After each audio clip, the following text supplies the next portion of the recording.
Thank you all for coming today to the League of Women Voters of Santa Barbara. It's our May 18 Community Forum. And at these forums, we try to educate. That's our primary function.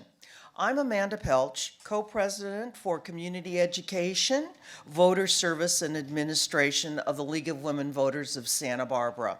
And that's quite an honor. Now, to our meeting today. Why did California raise the minimum wage? This is a topic full of many issues and often raises individuals' blood pressures, particularly mine. It is near and dear to all of us.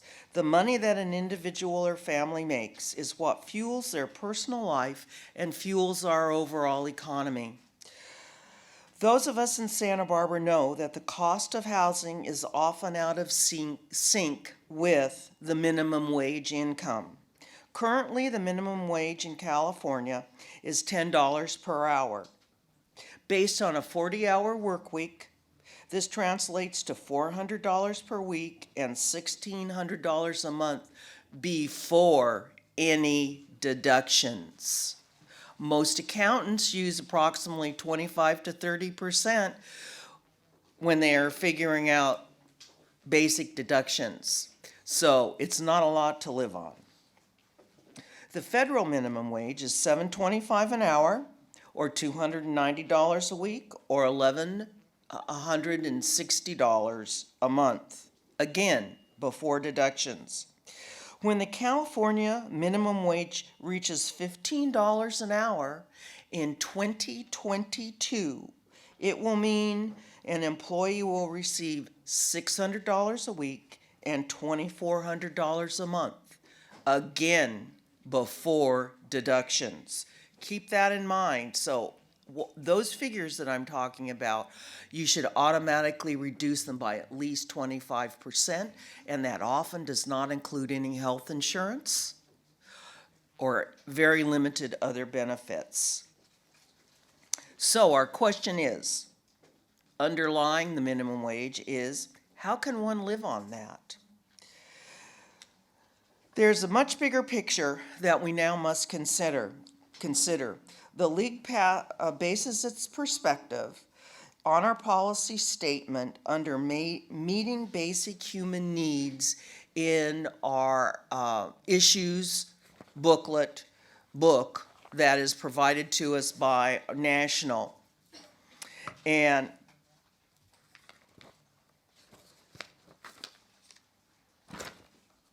I'm looking for my third page. Here it is. Our position is stated, minimum income standards should be adjusted for regional differences in the cost of living and should be revised periodically to account changes in the purchase value of the dollar. Minimum income standards should be adjusted for regional differences in the cost of living and should be revised periodically to take into account changes in the purchasing value of the dollar.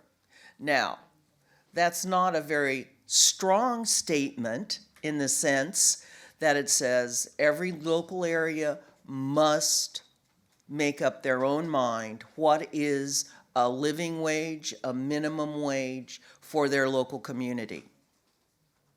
And when you live in an area like Santa Barbara, where the cost of housing is much higher in relationship to many other areas of the state, that becomes a difficult question. But enough about that. Today we have three speakers who will address various aspects on California minimum wage.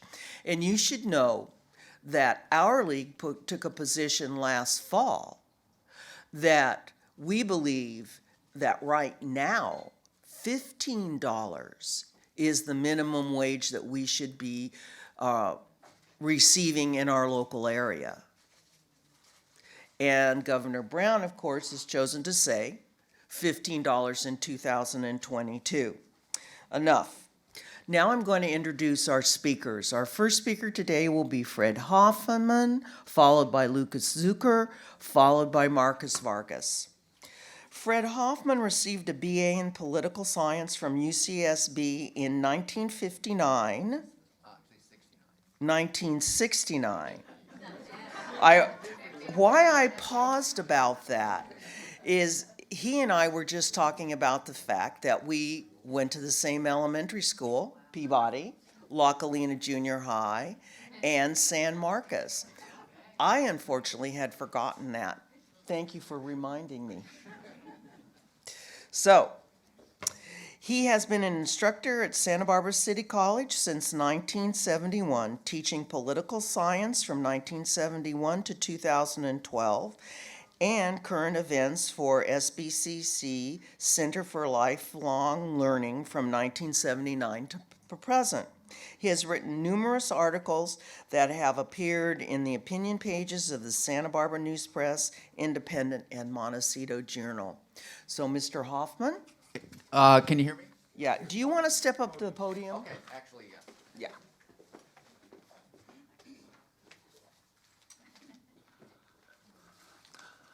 I think all of you have a handout that gives you some of the basics of the timetable for the increase in the minimum wage, which worker groups would benefit from that increase in the minimum wage. It's also got information on cities in California that have already increased their minimum wage.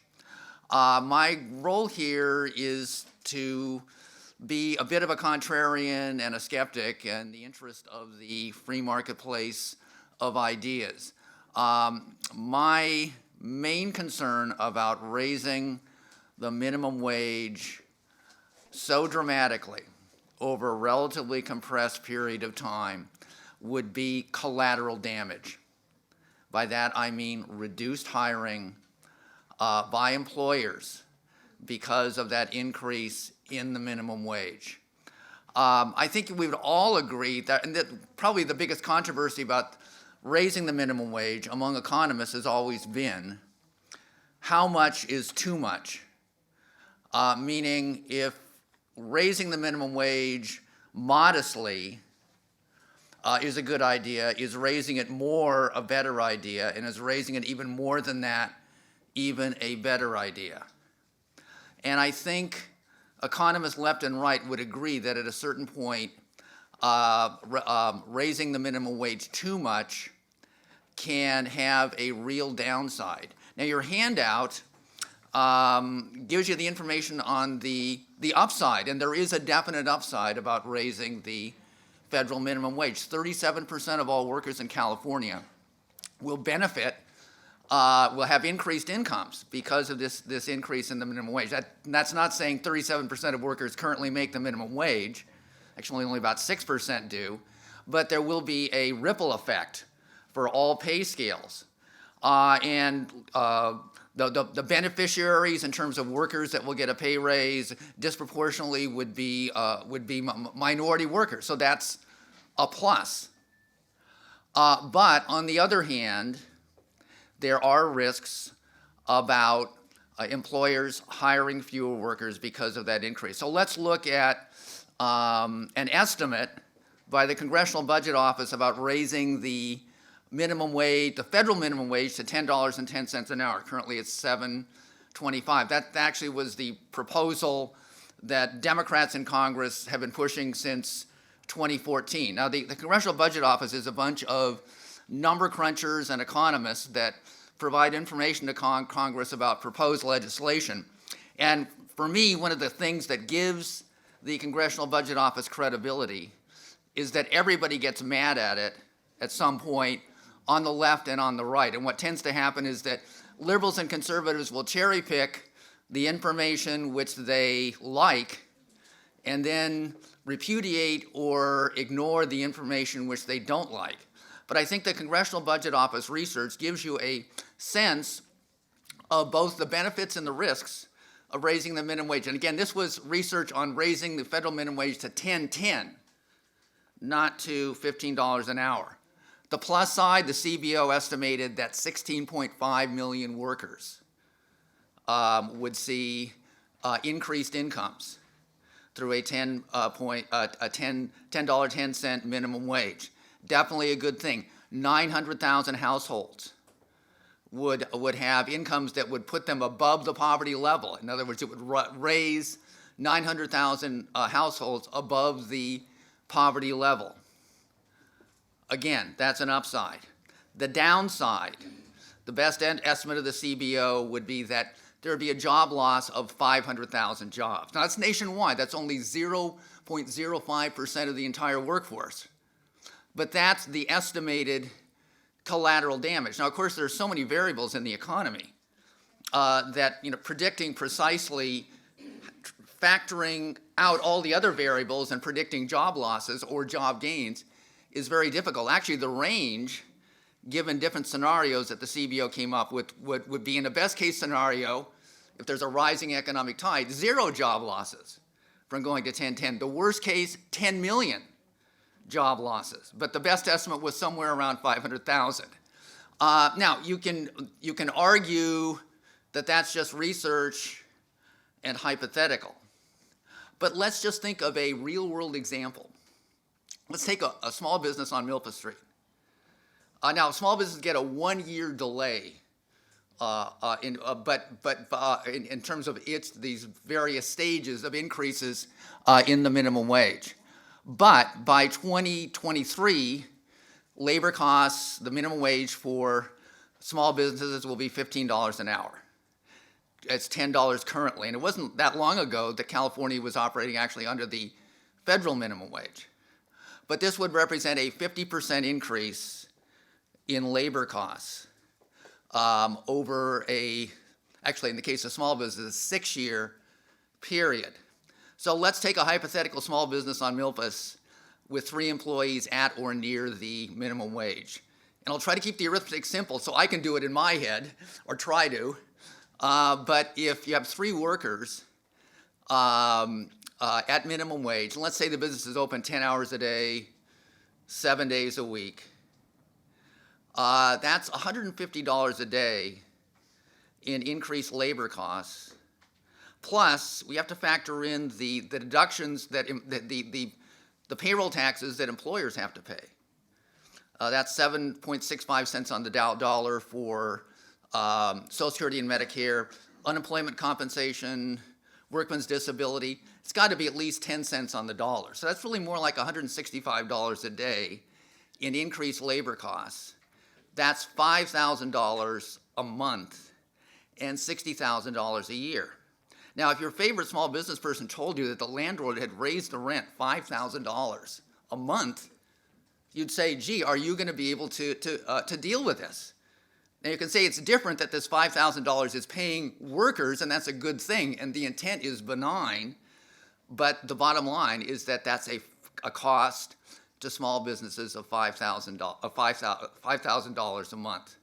So putting yourself in the shoes of a small business person, isn't it possible, or possibly even likely, that you're going to cut back on hours for employees, perhaps decide not to hire a 4th worker, or even lay off one of those 3 workers? That's a possibility, and that's, I think, what this abstract research that suggests that there will be collateral damage even with a $10.10 increase in the minimum wage is getting at.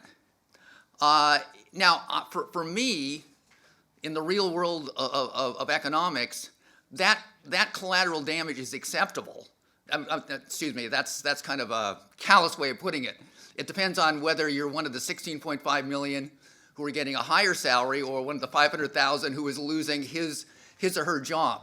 But in the real world, you could say that's a reasonable trade-off.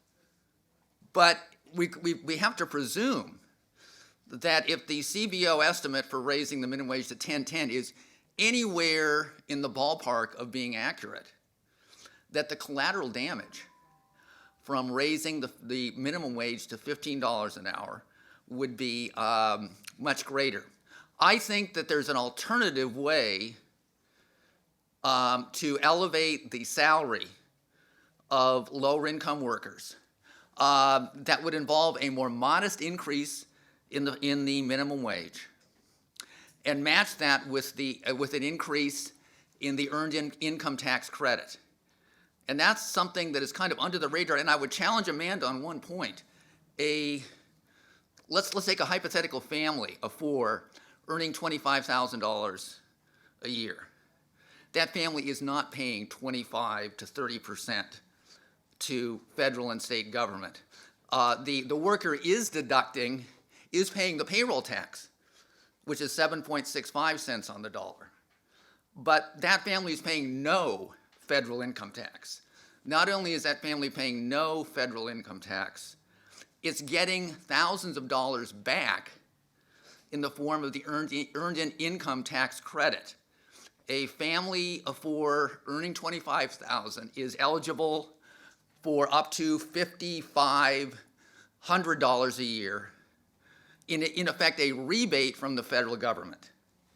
The state of California also has an earned income tax credit. That's about maxes out at about $2,300. So that family is eligible for about $8,000 in money back from the federal government. That's in effect a negative income tax.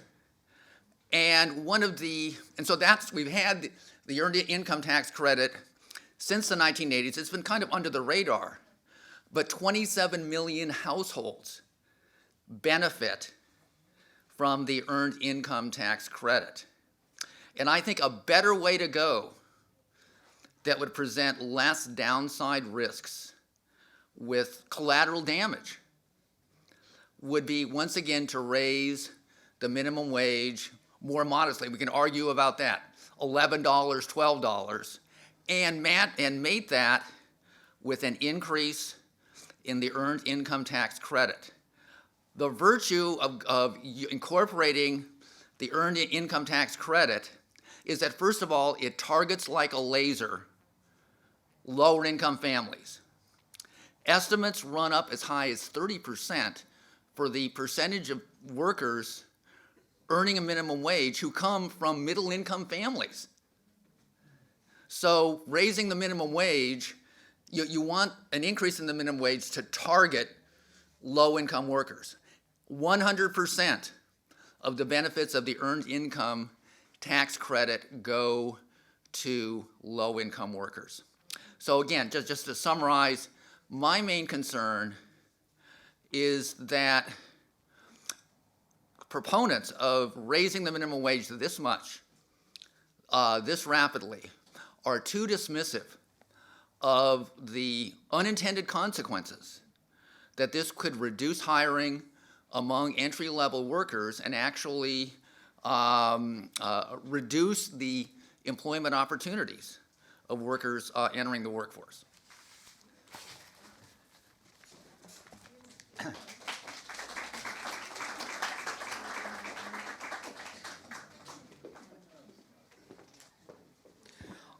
Are there any questions for Mr. Hoffman?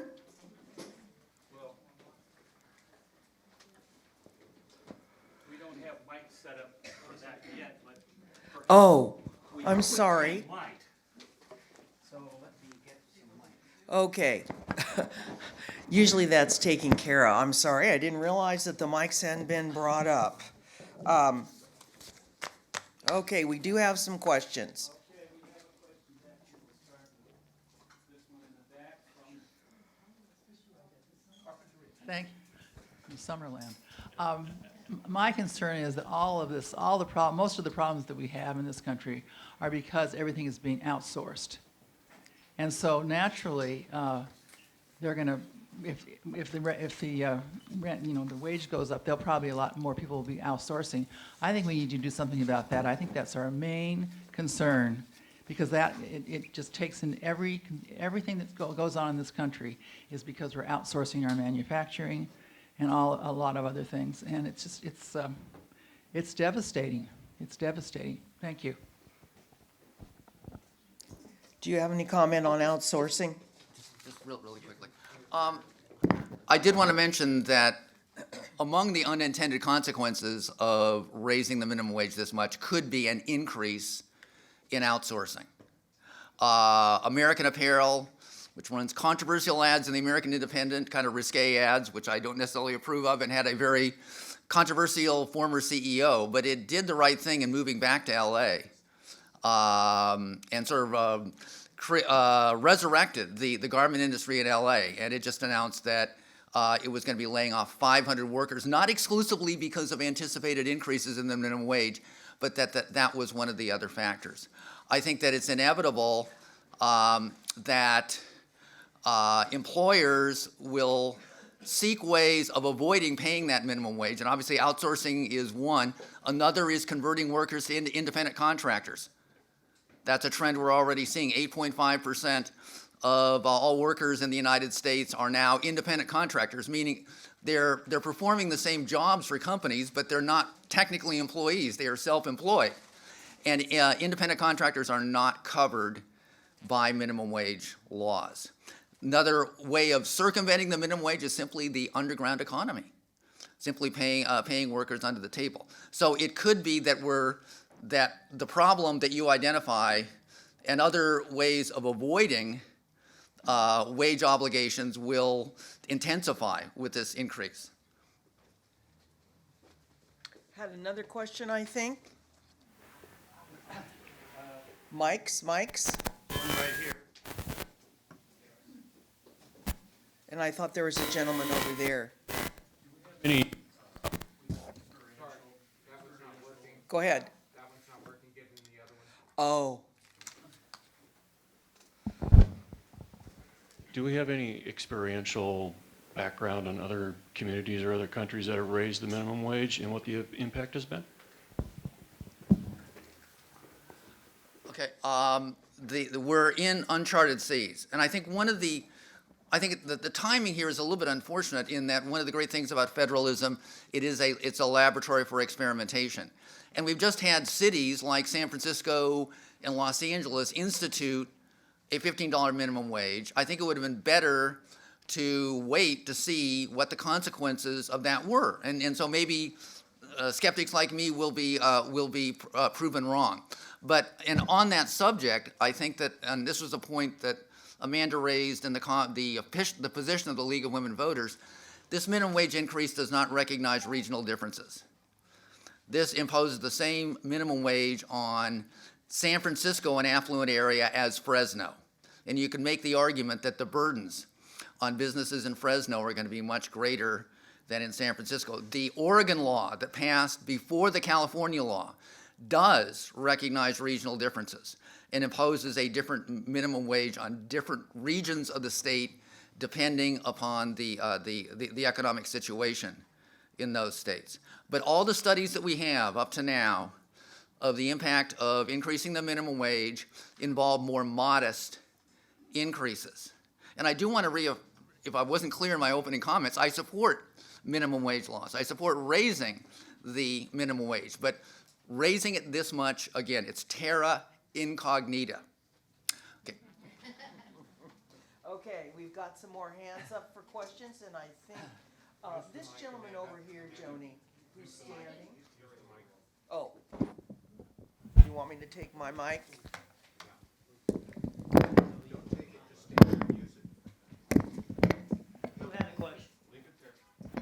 I'm not sure what you're telling me to do, Gary. Step over here and speak into the mic. Oh, thank you. Okay.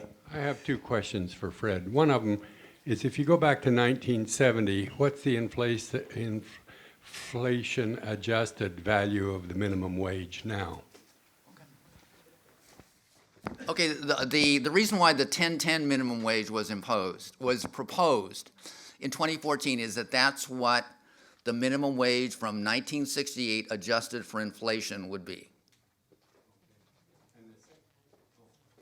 Now, and the second question is, do you imagine if it went to 15, if it stayed at 1010 or whatever number it is, that employers would stop sending jobs offshore simply because they're such generous people, or even just because the market is working that way? Well, that's fine. I somehow have more difficulty with that one.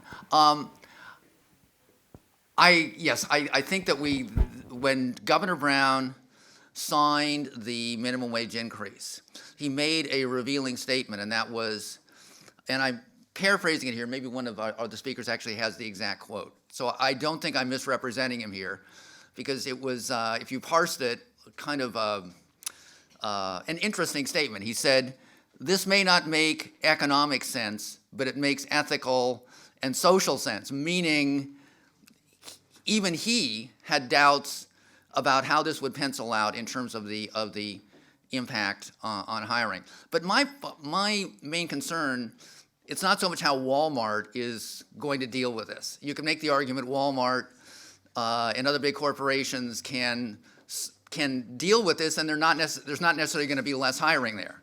But my main concern is small businesses and how this will impact their hiring decisions. Linda, here comes the mic. These have all been such good questions, and I'm hoping that either the other two speakers will cover these questions in their talk, or that we can repeat them for them to answer when they're finished. Well, since we haven't heard our other speakers yet, hopefully they will cover some of and answer some of these questions. We thought it would be better to take individual questions for each speaker. Are there any other questions for Mr. Hoffman directly on his topic? No? Okay. Then next, I'm going to introduce Lucas Zucker. Lucas is the Policy and Communications Director for CAUSE. He holds a bachelor's degree in political economy from UC Berkeley. He has worked at the East Bay Alliance for Sustainable Economy and the Tri-County Central Labor Council and the White House Council of Economic Advisors. He has served in the city of Berkeley. He served on the City of Berkeley Labor Commission and currently sits on the board of the Partnership for Working Families. At CAUSE, he has worked on policy issues including voting rights, healthy food access, public transit. I should put my glasses on, shouldn't I? Vanity, vanity, vanity. Okay. Voting rights, healthy food access, public transit, environmental justice, education, immigration, immigrants' rights, affordable housing, prison sentencing reform, tax and budget reform, and job access quality. Mr. Zucker, would you please come up to the podium? All right, thank you, Amanda, and thanks everyone for having me here.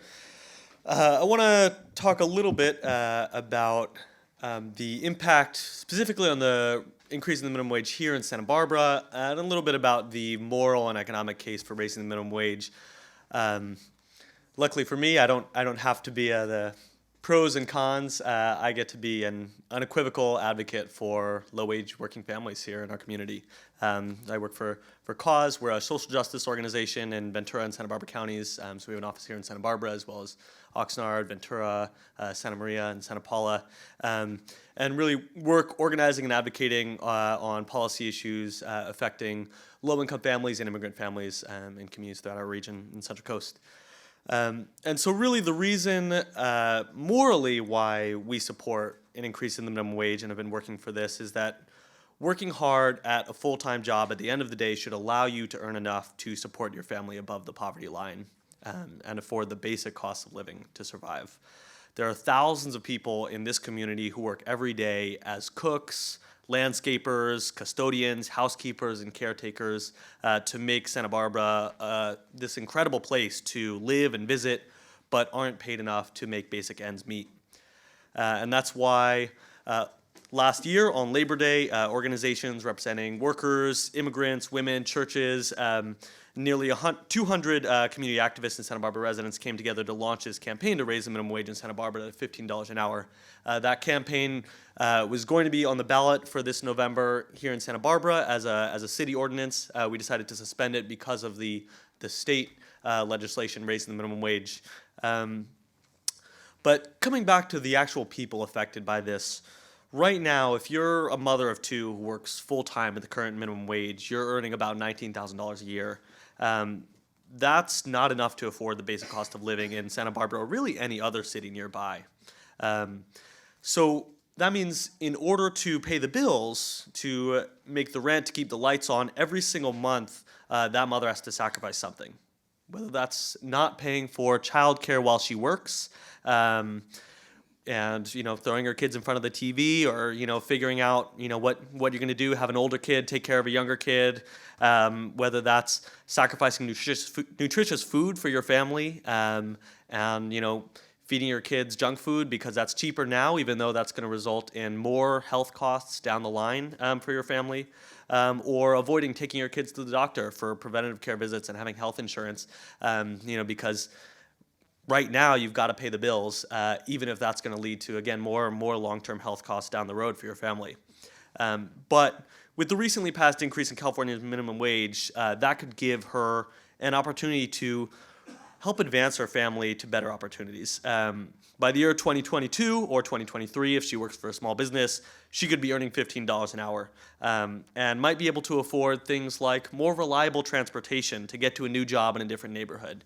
Maybe she can afford a car that actually works and is not breaking down all the time, or maybe a car at all instead of spending hours taking two different buses, that often run late.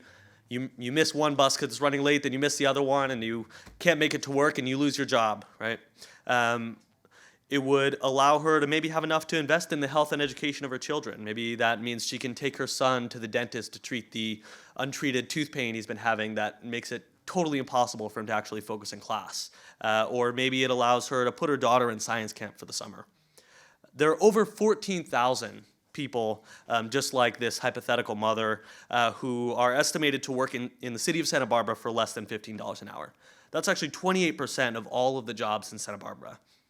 I think maybe sometimes outsiders think of Santa Barbara as a very wealthy community because they think of the celebrities who come and buy homes here. But the reality is, when you look at the actual jobs in this community, so many of them, these low-wage jobs, they're concentrated in tourism, hospitality, and the food service industries that really make up so much of the city's economy.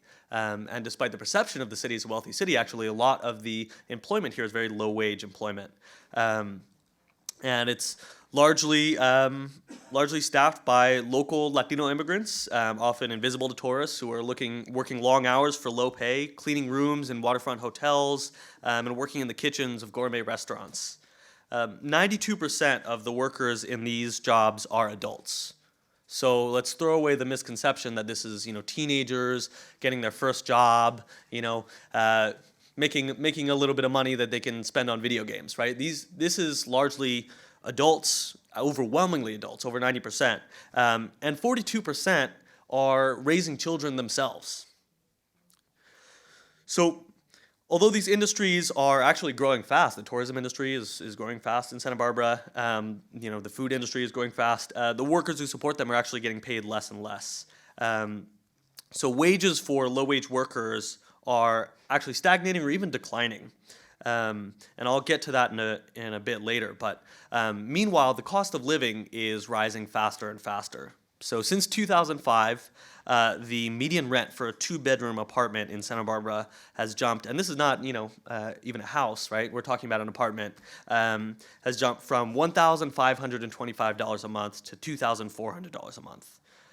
So if you're a family, and let's not even get into single parents, right? But say you're a family, or families where one parent works part-time to be able to have some time to take care of the kids. This is one of our typical modern families where both parents are working full-time at jobs in order to make ends meet. So two parents working full-time for the current minimum wage, you would need to spend 3/4 of your income just on rent to afford the median rent for an apartment in Santa Barbara. This is not a house for your family, this is an apartment.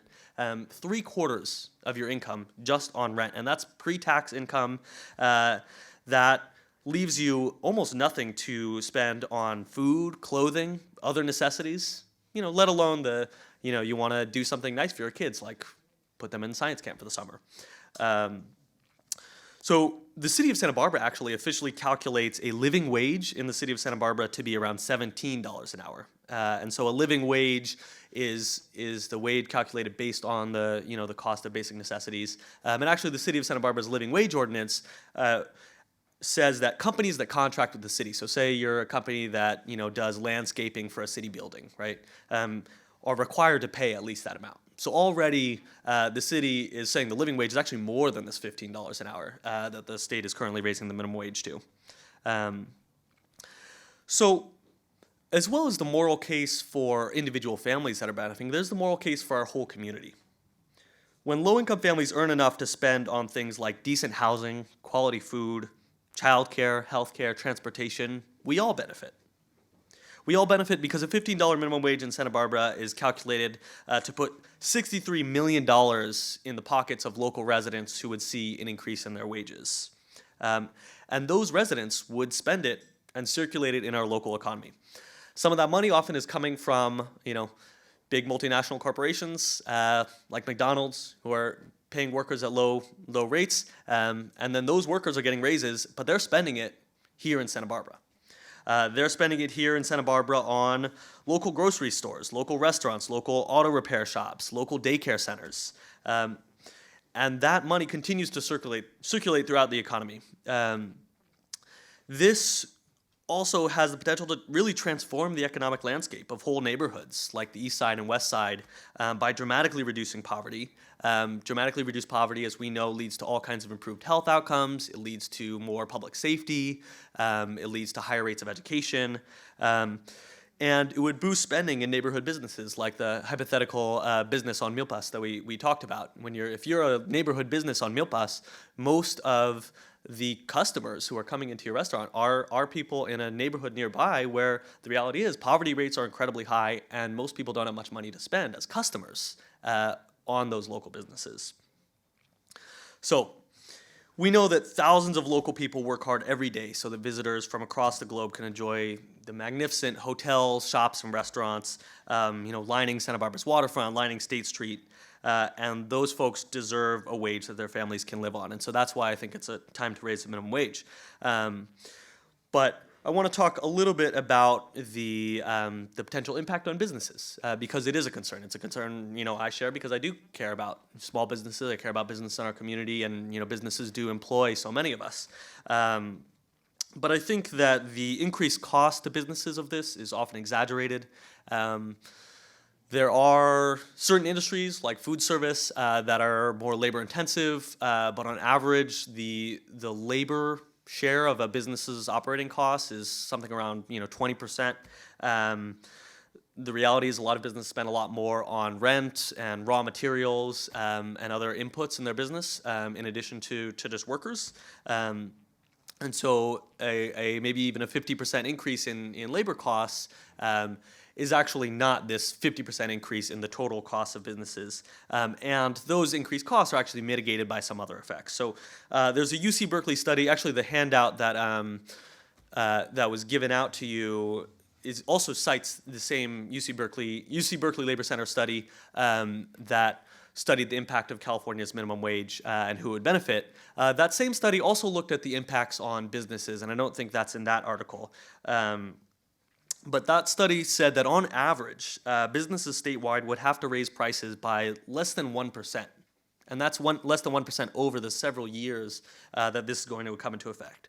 So why does that, when I read that number, I was a little bit struck. That seems really low, right? Less than 1% for a pretty significant minimum wage increase. And so part of it is what I mentioned. Labor costs are actually a kind of small share of most businesses' operating costs.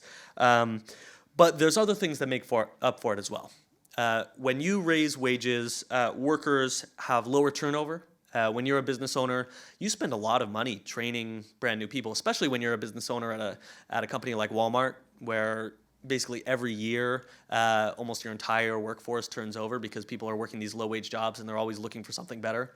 The cost of training new people as they turn over constantly is really high. So decreased turnover saves you a significant amount of costs. Also increased productivity of better paid workers. So when workers are paid better, they put more into their job. They actually produce more. Even in fast food, even in retail, workers who are paid better are actually more productive and work harder. And then one of the biggest things is that the higher cost for business owners is also offset by higher sales, resulting from greater buying power among the millions of state residents statewide whose incomes will be growing, or the 14,000 here in Santa Barbara, who actually have higher incomes and spend it back. You all have probably heard the story of Henry Ford and the Model T, and wanting to set the price of the Model T and set the wages of his workers at a place where his workers could actually afford to buy the cars, because he recognized that was in his own self-interest as a business owner, to have people able to afford to buy these things. So all of this comes to what Professor Hoffman was saying, is that it's true, actually, that this is kind of uncharted territory. We have not yet had a $15 minimum wage anywhere in the United States.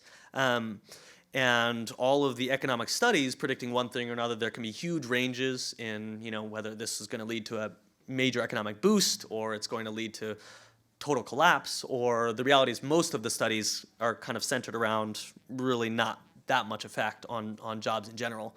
As you mentioned, 500,000 jobs in the whole country. But at this level, $15 an hour, it hasn't been done before. But we do have places that it's almost there. So Seattle in 2013 raised its minimum wage to $15 an hour, coming into effect in 2017. So it'll be, it's been gradually increasing, and it's going to reach $15 within a few months. And as far as we know, we have not seen Seattle collapse into the sea or anything, catastrophic happen. And so the best idea we have is from some of the experiential, some of the cities like Seattle and San Francisco that are on their way to $15 an hour. And there's a reason why that hasn't led to much effect.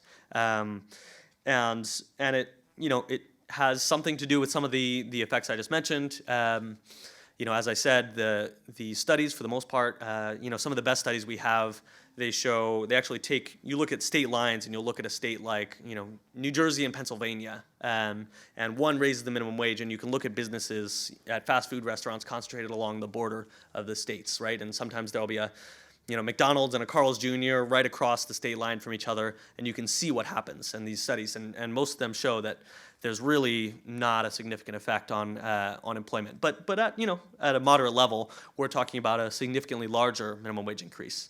But the reason, I think, is not because the minimum wage increase has no effect. It's because the minimum wage increase is having both some of those negative effects that Professor Hoffman talked about, where business owners are facing increased costs, but they're also facing benefits. Business owners are also at the same time benefiting from an increased minimum wage, and especially from low-wage workers who are making more money and spending that money. And so the problem is, I think, often as people who study economics or look at these things from a purely simple supply and demand model of employment, that we're looking at people as numbers on a spreadsheet. But the reality is, workers are human beings. And human beings, when they're paid more to do their job, they put more into that job, right? They put more into that job, are more likely to stay with it, are more likely to put their heart and soul into making themselves productive and really wanting to put some meaning into their work. And that helps the business owner.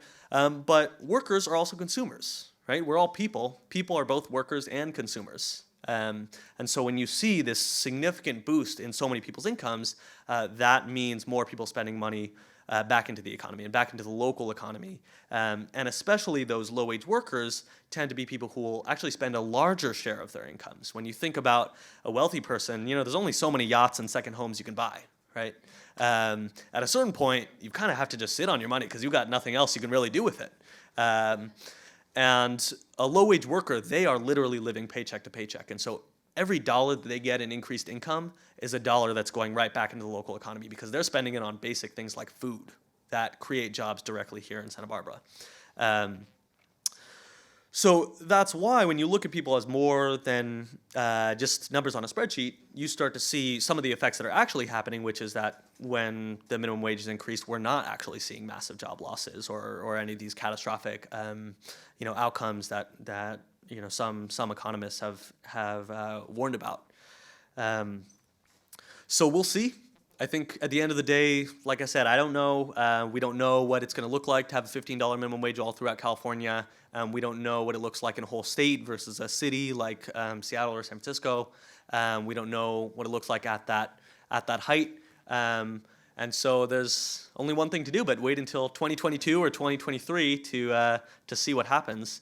But that's the reason I feel optimistic, is that there may be some employment effects, but I think the much greater effect is the people spending money back into the economy, and people's increased productivity and reduced turnover that actually helps businesses as well, and that it has a huge effect on these thousands of people here in our community, and millions of people across the state who will be lifted out of poverty, and that has effects on health, on education, on crime, on so many other things that we all care about in our community. So part of the economic case for this is also that something is going wrong in our economy and has been going wrong for decades. What we see nationwide is that wages have stayed flat and even declined for low-wage workers and even really middle-wage workers, despite right now seeing, I think a lot of people don't believe you when an economist says we're not in a recession anymore, we're in a recovery, right? Some people still think we're in a recession because it feels like we're in a recession to a lot of people. But the reality is we have record high corporate profits, we have record high stock market values, but a lot of people are not seeing that in their wages, in their paychecks. And that happened. There's a famous chart, which unfortunately I don't have in front of me, but of wages and productivity, right? Productivity is what workers are theoretically producing, the amount of value that's being pumped into the economy, the amount of goods and services being produced by the average worker in the average hour of their time, and the average wage. And if you look decades, generations going back, those track each other very closely. And it makes sense that they would track each other very closely because, well, obviously what a worker produces is what you should pay them, right? If somebody produces, $19 an hour worth of stuff, of sandwiches or of software, then that's what a business owner would pay them, what they're worth.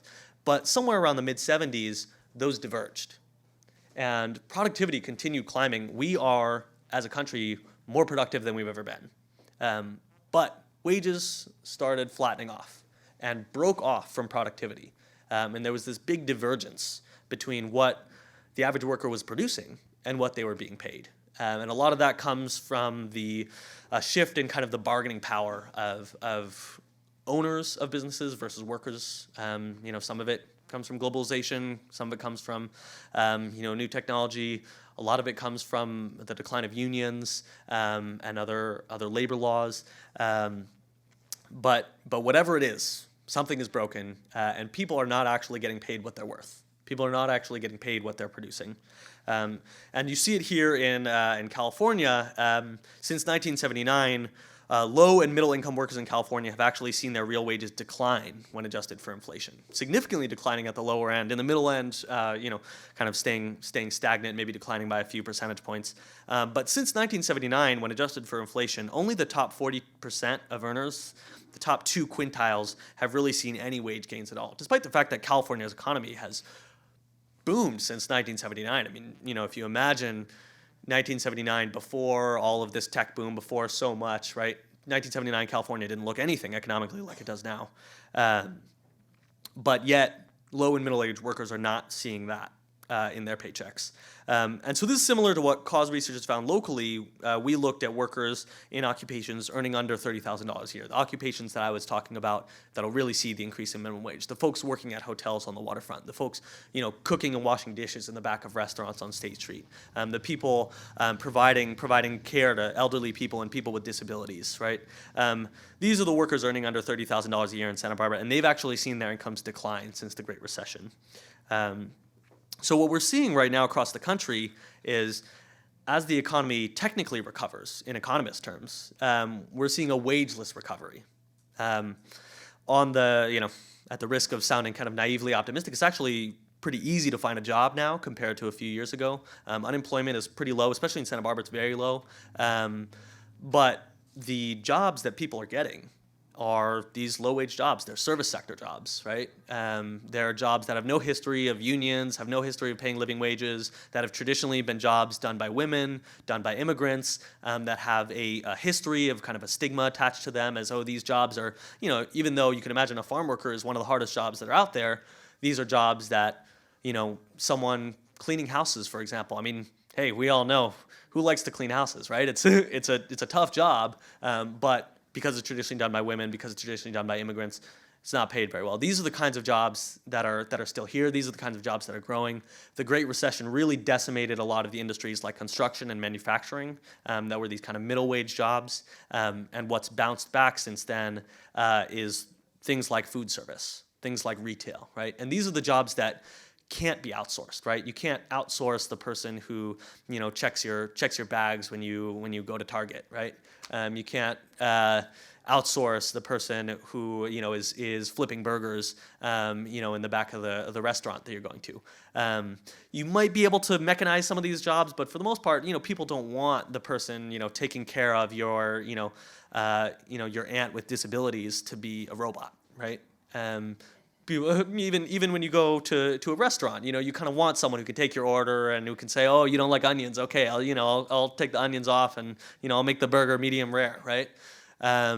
These are jobs that are hard to mechanize, they're hard to outsource, and that's why that's kind of the future of employment that's been growing. But those jobs are really low-wage jobs because traditionally they've been low-wage jobs and they're continuing to be, and employers have that bargaining power at the table where they're not willing to pay more unless we're able to raise standards as a whole community. So I think Santa Barbara, if anywhere, is all too familiar with that reality, right? Santa Barbara is not a place where we have a lot of, you know, manufacturing and, you know, these kind of, you know, middle wage, you know, union jobs where people could graduate straight from high school and, you know, earn enough to afford a home and health care for their family and retirement and send their kids to college.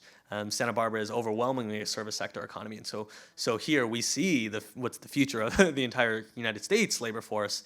And we also see the vast inequality of wealth. And the vast disparity and all the problems, social problems that come with that. And so I think that's, to me, the biggest economic case for raising the minimum wage. And so I agree with the professor that raising the minimum wage is not going to fix everything wrong with our economic system, that there are policies like the Earned Income Tax Credit.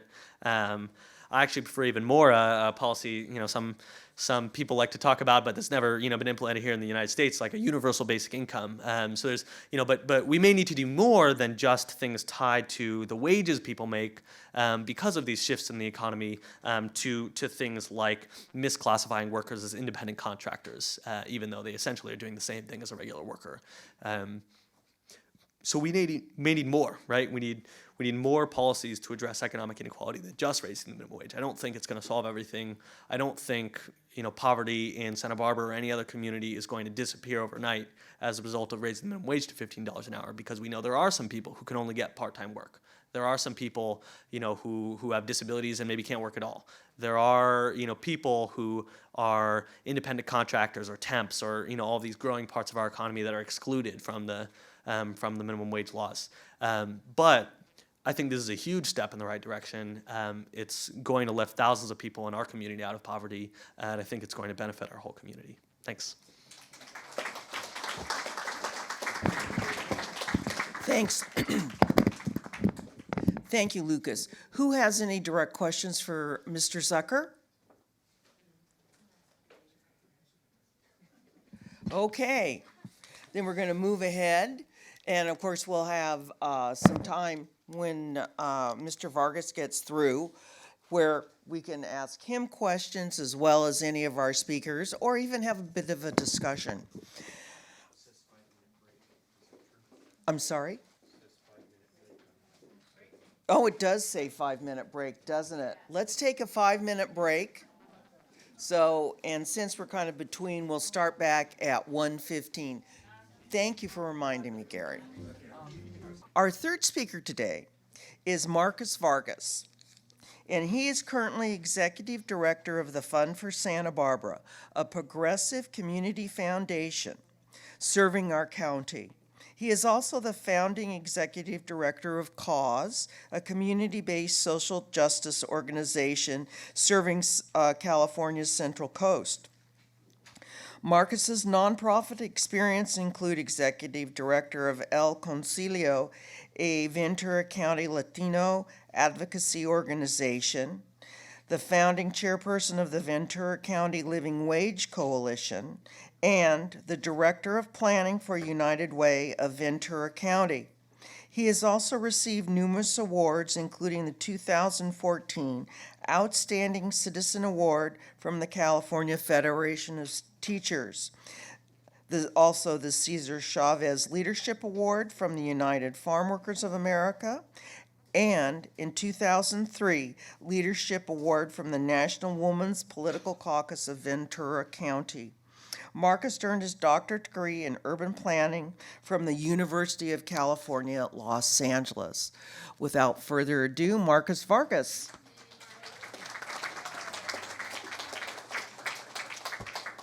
So how we doing? Still with us? Well, first I just want to thank you all for being here and being civic-minded citizens and really learning about the issues that are affecting our community. Much appreciated. I'm with the Fund for Santa Barbara, wonderful. Your alternative progressive community foundation. We make about $350,000 in grants to progressive organizations throughout the Santa Barbara County, as well as what we call capacity building and technical assistance to support organizations doing social, economic, environmental justice work here in Santa Barbara County. I should also say the fund supports an increase in the minimum wage and has supported many organizations that are fighting for economic justice here in Santa Barbara County. I think my job is kind of to give you the broader social movement perspective here. What is the potential for an effort to increase the minimum wage for building a movement for economic justice here, not only in Santa Barbara County and in our Central Coast region, but statewide and nationally. I've also been asked by the interpreter to speak a little more slowly. Apparently our two prior speakers, while chock full of great information, spoke a little bit too fast. So if you hear me speaking a little quiet, it's not because I'm getting tired and run down, it's just because I really want our illustrious, wonderful interpreter to be able to interpret. So the historical overview here. I should mention, it was mentioned in my introduction about some acknowledgments from organized labor, that when we talk about the decrease in wages here in the United States, it isn't just outsourcing or globalization. It was also the attacks on labor unions, which actually started in the 1970s by Ronald Reagan. You all remember the air traffic controllers and what was going on there. So, the lack of having collective bargaining has been has had a tremendous impact on keeping wages down. Locally, this effort, and I'll talk about a local effort here in Santa Barbara County to increase the minimum wage, actually began in some degree with our local minimum living wage campaign, which resulted in the passage of a living wage ordinance in the late 1990s. Rather in 2006. But the effort to the movement for a living wage actually began in the late 1990s. Again, in response to organized labor having less influence and bargaining power, community-based organizations got together with labor unions and faith-based groups and really built a movement for a living wage. And the idea of a living wage was the basic premise that, what does it take for a family to actually to take care of themselves, to pay for food and clothing and housing and so forth. So there was a calculation of what a living wage was. But more importantly, that was the beginning of a movement to draw attention on the plight of working families here in the U.S. The local living wage ordinance actually, as was mentioned, is $17 an hour without benefits and $14.32 with benefits. So it was a two-tiered ordinance that was adopted.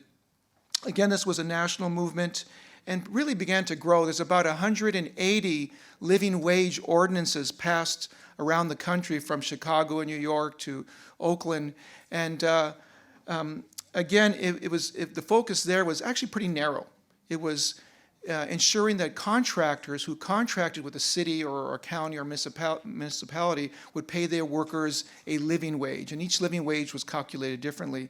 As I mentioned, here in Santa Barbara County, it's $17 an hour, which does speak to the idea that a regional approach is sometimes much more effective because you just have different regions with different economies. I should also mention that here in the Central Coast, we had the distinction of being one of the few living wage, forgot the term here now, but where we have a cluster of living wage ordinances passed. So we had a living wage passed in the city of Oxnard, city of Port Hueneme, the county of Ventura, as well as the city of Ventura and the city of Santa Barbara. So again, a regional approach to increasing wages for workers. Later on, and again, the incredible thing, and I remember this is how I kind of cut my teeth in terms of broad-based coalition building. You're always looking, as an organizer, you're always looking for an issue that really resonates. And the issue in the time, in the late 90s and in 2000s, was just the fact that that working people deserve a decent wage to feed their families, to take care of their families. And so consequently, we were able to build a coalition, particularly in Ventura County, where I had my experience, of 62 community, labor, faith, environmental, student organizations, women's organizations. I go on and on. It was this issue that just truly resonated across a number of organizations, provided an opportunity to build broad-based coalitions that ultimately resulted in some major environmental justice wins, for example, in Ventura County, in the opposition to a liquefied natural gas terminal that was being proposed off the coast of Oxnard. Many of the folks who came around that were organizations that were actually part of the living wage movement. Later on, in about 2013, we saw the Fight for 15.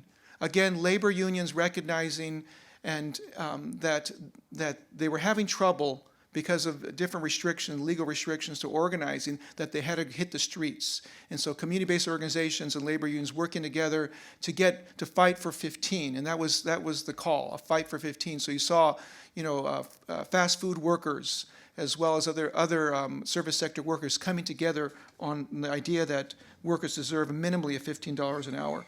And then you saw New York, I think, was one of the first, SeaTac actually in Seattle, one of the first ones to increase their minimum wage, and that one was unique because that was an airport, and so basically they need their workers there, and so it was kind of low-hanging fruit, but that became the trajectory for wins in New York and Seattle and other parts of the country. Here in Santa Barbara County, a group of folks got together, again, mainly community, labor, and faith-based organizations, to look at increasing the minimum wage here in the city of Santa Barbara. So in 2015, I believe it was in the summer of 2015, a coalition was developed and was thriving. Countless meetings to look at what provisions would actually be in a local minimum wage ordinance, and it was quite astonishing, the work that was put into that. So as the coalition moved forward and grew, one of the things that the fund was able to do, actually, as a member of that coalition, was convene a group of nonprofit organizations. I believe it's close to 60 nonprofit groups that we brought together in the summer. And one of the reasons we did this was to be proactive. The reality was, when the biggest opposition to a living wage here in the city of Santa Barbara actually came from the nonprofit sector, because basically a low-wage sector.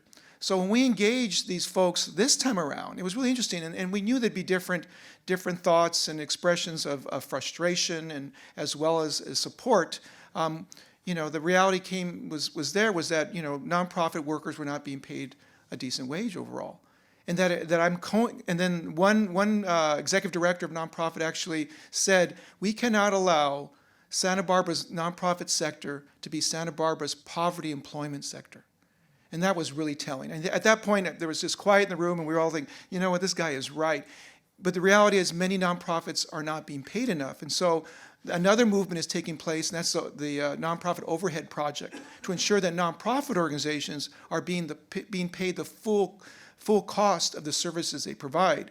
So again, looking at more comprehensively. But to me, that really felt great that here in Santa Barbara, we can kind of wrap our arms around it, bring together the different sectors. There was a plan to engage some of the business community as well, the business organizations, the Chamber of Commerce. It was this really wonderful outreach plan to engage a broader sector, because the reality, the arguments are being made pro and con, but the reality is there are things that we could work on together here in Santa Barbara County to ameliorate the downside effects or the negative effects. So, but what happened was then all of a sudden there were two ballot measures on the state ballot for an increase in the minimum wage, both by the Service Employees International Union, different sectors of that particular union. So then so the coalition said, we can't run a local campaign while a statewide campaign is going on, particularly because the opposition to the statewide would be folks with deep pockets, corporations with deep pockets, and that type of information would certainly land here in Santa Barbara, and that would make it even more difficult to be able to pass an ordinance. I should say that here in Santa Barbara County, the polling showed significant support for an increase in the minimum wage to $15 an hour. In fact, I believe it was around two-thirds of those polled, and it was a significant poll, supported an increase in the minimum wage. So there was strong support here, but the strategy was, let's go ahead and support a statewide ballot measure, even though our local ballot measure here actually had more provisions that addressed some of the issues that Lucas, in fact, mentioned. So there was support for a statewide ballot measure. And then guess what happened? There was pressure on the governor to move forward legislation. And so then for several weeks there was, okay, guys, we got to get behind the advocacy to get the governor to support an increase in the minimum wage. And ultimately that did take place in April. And now, again, we're not here debating yes or no about a statewide minimum wage ballot measure or initiative or legislation. It's here. And so we're talking about what is the effects, potential impacts, as well as what is the potential for building a broader movement for economic justice. But first I should say that the coalition did a real deep analysis of also the legislation that was passed by the governor, and also compared it to the one that we had proposed, we're going to propose here locally in Santa Barbara. Some of the areas that was felt that were really some real insufficiencies was the timeline. I mean, 6 years, and it's going to 2021 2022 by the time we get to $15 an hour. And so at least a local ballot measure was hoping to get there sooner. There was no increase in paid sick leave. And currently the state mandates three days sick leave. Locally, we were looking at 7 days. And this is an issue we thought could really resonate in Santa Barbara because you all love your restaurants. And do you really want sick people handling your food? So we felt we had the slogan, it was going to be great. But certainly what we got was no increase in sick leave. Furthermore, there was no provisions for wage theft. And this is a real problem with low-wage workers, including workers, student workers from UCSB and City College, and farm workers in particular, who are probably the ones who are impacted most egregiously by wage theft. And this is basically the lack of enforcement of existing labor law. This is where employers will fail to pay overtime or fail to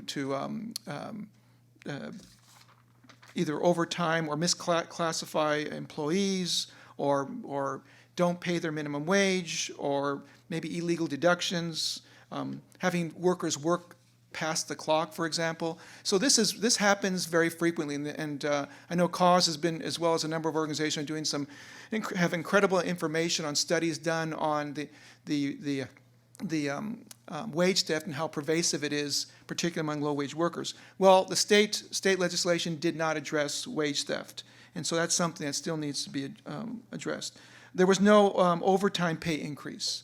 So we just heard that the Obama administration has begun to address that by increasing the threshold from $23,660 a year to $47,476 a year, therefore now allowing more folks to fall into the area of workers to fall into the area of being required to be paid overtime should they work past 8 hours or a 40-hour work week. There were no scheduling provisions. Now, you might wonder about this one. It seems, why is scheduling important, scheduling your work hours? But if you work in the service sector and you're being asked to be on call at any time to come in to work, whether it be a retail store or a fast food store or whatnot, How can you have a life?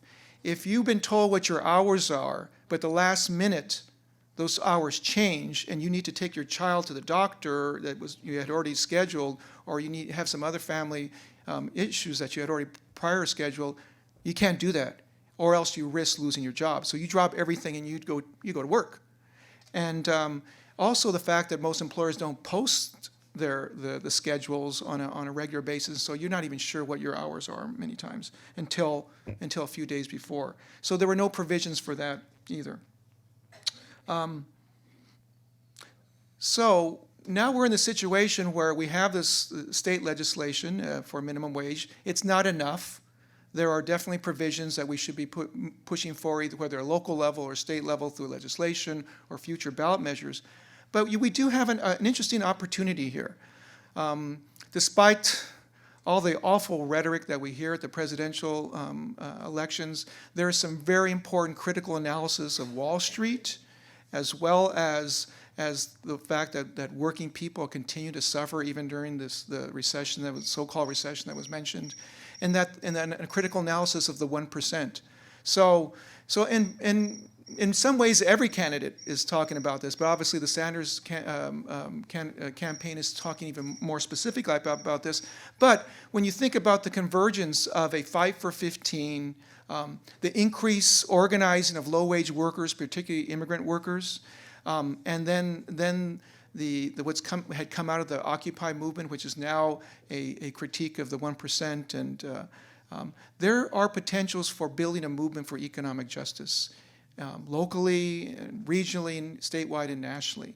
So here in Santa Barbara County, that group that came together at minimum wage is now talking about how to build a coalition around economic democracy and economic justice in our communities.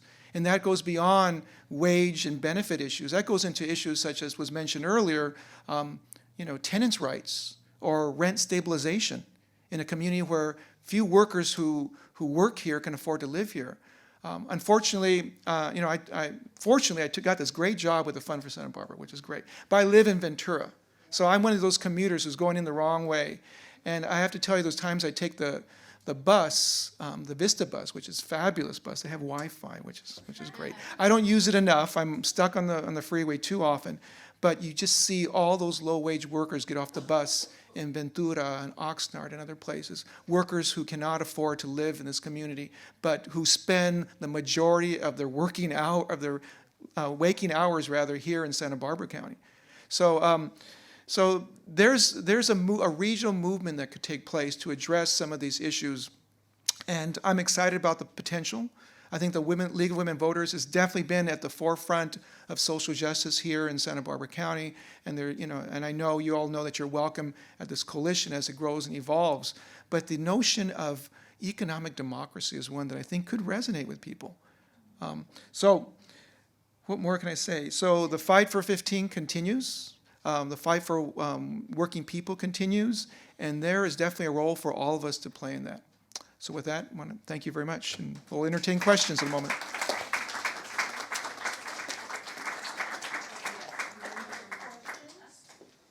Or comments? We can have questions for Mr. Vargas. Okay, here.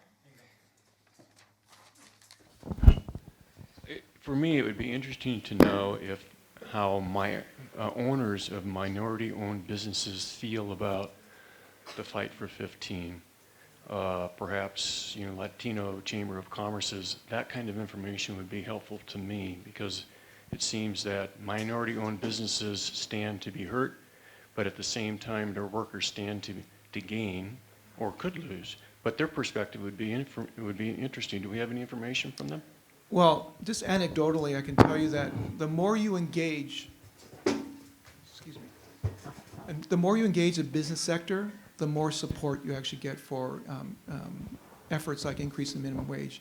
In Ventura County, the city where the highest living wage was they sought to achieve was the city of Ventura. And that city's Chamber of Commerce became the first Chamber of Commerce in the country to support a living wage. But that's not a minority-owned No, but let me start with that. My point is that when you engage folks, when you actually engage the small business person and they could see the broader picture, because there's an immediate reaction of increase in costs, labor costs. But when you factor in the fact that your clients or your customers will actually spend more in your shop, there's a greater appreciation. So all I'm saying is that once you have a chance to discuss the nuances of this, I've had some conversations with some of our best owners of some of the best restaurants here, and you'd be surprised to know that they didn't all vehemently oppose an increase in minimum wage. Some felt they were already doing it. They were just trying to grapple with the whole issue of tipping, for example. So my point is that you can't paint a broad brush when you engage the business community, including the Latino community. And I do believe the local Latino Hispanic Chamber of Commerce did support the living wage back in the day. So the effort in this last time around to engage the small business community and those associations, I think could have been fruitful to a degree. I would just add to that. This is actually on, but I speak loud, so I would just add to that. Great. That often in polls of small business owners, you often see at least 2/3, 70-something%, depending on the poll, of small business owners actually supporting an increase in the minimum wage. Not just Latino Chamber or Hispanic Chamber of Commerce or Black Chamber of Commerce, but across the board. And I do think anecdotally, I don't think here in Santa Barbara I've seen anything from the Hispanic Chamber of Commerce on this latest minimum wage, but anecdotally across the board in some other cities with sister organizations I've talked to, those tend to be the organizations who are a little bit more sympathetic to it than the mainstream Chamber of Commerce, you would say. Okay. Mr. Hoffman, do you have any comment? No, the other two speakers have much more information on the ground concerning minority employers than I do, so I really can't comment. It would be nice if we had that information, but I really can't add anything. Okay. Connie? I think it's easy for us to be philosophical about what happened with the state. And certainly the state took in mind what it would mean to small businesses and all of those. But it certainly doesn't do anything to help local workers right now with their rent and stuff to get a raise in 6 years. That must make them feel terrible. And so what do we do about that? So I can speak to something that Cause is looking at right now, because you're right. I mean, if a worker is looking at a raise over time in 6 years, then they're getting an eviction notice from their landlord now. That doesn't really help you much, does it? Right? But so we're now moving forward with looking at what we can do to better protect renters from evictions here in the city of Santa Barbara. We'll be working on a report that we'll be putting out hopefully later this year around the rise in what's called no-fault evictions. So there's evictions that you are at fault, right, where you just didn't pay your rent, or you were doing something illegal in the house or whatever. But there's been a dramatic rise in the number of evictions that it's really no fault. It's just the landlord wanted somebody who can pay more and says, hey, you're out. And so Santa Barbara doesn't have a lot of the rental protections you might see in some other cities like in the Bay Area or Santa Monica, where there have been kind of strong movements to protect renters from evictions. And so we want to look at what our city council can do in terms of passing an ordinance to protect the rights of renters from eviction right now. Okay. We need a mic over here for Mr. Jensen. I'm struck by the fact that, as Connie said, we're very philosophical. And yet, in my own case, I've been troubled by this for a long time, and have, as a matter of choice, taken the people who work for me for relatively small wages and asked them to raise their rate. And we're about ready to do that again to $20 an hour for people who work in our home and work outside. And it's abnormal economic behavior, but it seems to me that showing our values is something that people who have values should do, simply rather than just know about it or vote on it.